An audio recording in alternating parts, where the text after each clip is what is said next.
హల్లెలూయా. దేవుని పరిశుద్ధమైన నామానికి వందనాలు. మత్తయి సువార్త 6:3లో దేవుని వాక్యం ఈ విధంగా ఉంది.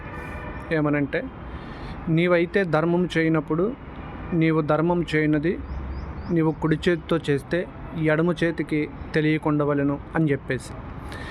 కానీ నేటి దినాల్లోనూ మనం చూస్తేనే చాలామంది చాలా రకాలైన సహాయాలు అనేక మందికి చేస్తున్నారు. దేవుని పేరట కానీ, లేదంటే వాళ్ళ యొక్క సొంత ఆలోచన కానీ ఏదైనా సరే సహాయం చేసే గుణం చాలా ఎక్కువ మందిలో ఉంది. ఇది చాలా సంతోషకరమైన విషయం.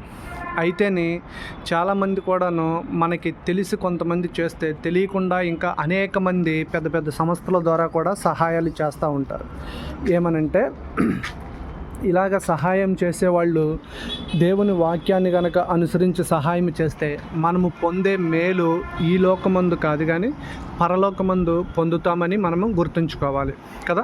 దేవుని వాక్యం సెలవిస్తున్నట్టు మనము కుడి చేతితో సహాయం చేస్తే అది ఎడమ చేతికి కూడా తెలియకూడదు అని చెప్పేసి దేవుని వాక్యం సెలవిస్తున్నట్టు మనము కూడా ఈ యొక్క సిద్ధాంతాన్ని కనుక ఫాలో అవుతే, దేవుడు చెప్పిన దాన్ని కనుక మనం అనుసరిస్తే, దేవుడు ఏదైతే మనకి చెబుతున్నాడో దాన్ని కనుక అనుసరించి నడిస్తే అధికమైన మేలులు పొందుకోవటానికి, దేవుని చేత దీవించబడటానికి, దేవుని చేత ఆశీర్వదించబడటానికి కూడా మనము కారకులుగా ఉంటాము అనేది దేవుని వాక్యము సెలవిస్తుంది కదా. ధర్మము చేయనప్పుడు మనము ఎలా చేయాలంట, కుడి చేతితో చేసేది మన ఎడమ చేతికి కూడా తెలియకూడదు అని చెప్పేసి దేవుని వాక్యం సెలవిస్తుంది.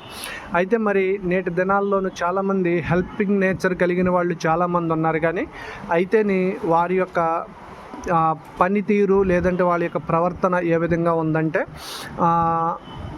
మనం హెల్ప్ చేస్తున్నాం కదా, చెప్పుకుంటే తప్పేంటి అన్నట్టుగాను చిన్నగాను ఒక చిన్న చిన్న వీడియోలు చేసి మేము ఇదిగో పలానా వాళ్ళకి హెల్ప్ చేసాము, లేదంటే పలానా వాళ్ళకి పలానా సహాయం చేసాము అని ఇలాగా సోషల్ మీడియా ద్వారా లేదంటే ఫోన్లో వీడియోలు చేసి వీడియోలు ద్వారా రీల్స్ ద్వారా అనేక మందికి తెలిసేటట్టు కూడా చేస్తున్నారు. ఇది ఒక విధంగాను మంచిది అన్నట్టు అనిపించినప్పటికీ కూడా మరి దేవుణ్ణి అనుసరించి చేయటం అనేది అయితే కరెక్ట్ కాదు అన్నట్టుగా అనిపిస్తుంది. కాబట్టి దేవునికి మనం ఎవరికైతే సాయం చేస్తామో ఆ సాయం అనేది ఎలా ఉండాలంటే రహస్యముగా ఉండాలి. ఆ సాయము ఎలా ఉండాలంటే పొందేవాళ్ళు ఫీల్ అయ్యేటట్టుగా ఉండకూడదు. మన నుంచి హెల్ప్ పొందేవాళ్ళు ఫీల్ అవ్వకూడదు. అయ్యో నేనేమి చేతకాని వాళ్ళలాగా ఎదటి వాళ్ళ యొక్క సహాయం తీసుకుంటున్నానే అనే ఫీలింగు వాళ్ళకి రాకుండానట్లు దేవుడు చెప్పిన మాట అది కదా.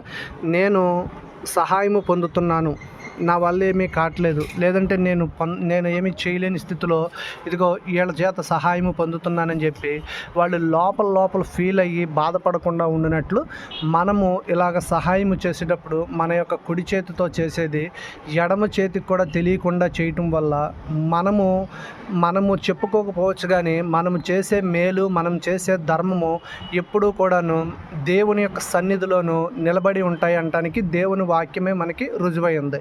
ఒకచోట యూదుల యొక్క సమాజంలోను కొర్నేలి అని యూదుడు కాని ఒక వ్యక్తి ఉంటాడు. ఆయన యూదుడైతే కాదు కానీ యూదు జనుల చేత అనేకమైన యూదులకి లేదంటే అక్కడ ఉన్న సమాజంలో వాళ్ళకి అనేకమైన మేలులు చేసిన వాడిగా కూడా ఈ కొర్నేలి అనే అతనుంటే, ఈ కొర్నేలి చేసిన ధర్మకార్యాలన్నీ కూడాను ఎలా ఉన్నాయంట, దేవుని ఎదుట జ్ఞాపకార్థంగా ఉన్నాయంట కదా. మనం చేసే ధర్మం ఎప్పుడూ కూడా దేవుడు చూసే విధముగా ఉండాలి కానీ మనుషులు మెచ్చుకునే విధముగా ఉంటే దేవుడు మెప్పు మనం ఎప్పటికీ కూడా పొందుకేలం. కాబట్టి మన యొక్క ధర్మ కార్యము అనేది దేవుడు మెప్పు పొందేటట్టు ఉండాలి కానీ మనుషుల యొక్క మెప్పు పొందుకోవటం వల్ల మనకి పెద్దగా ఒరిగేది కానీ లేదంటే వచ్చేది కానీ ఏమీ ఉండదు.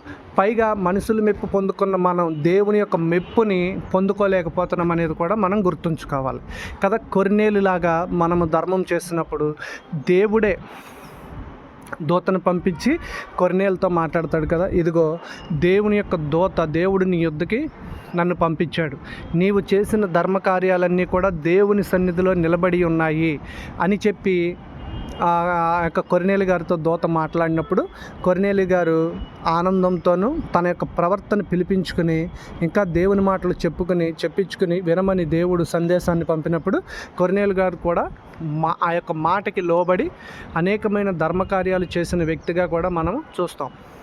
ఈ దినము దేవుని వాక్యం ఇది 6:3 నీవు ధర్మం చేయనప్పుడు రహస్యముగా చెయ్యి, అంతేగాని దాన్ని అనేక మంది చూసినట్లుగా లేదంటే అనేక మంది నిన్ను పొగుడునట్లుగా నీవు చేయొద్దు అని దేవుని వాక్యం సెలవిస్తుంది.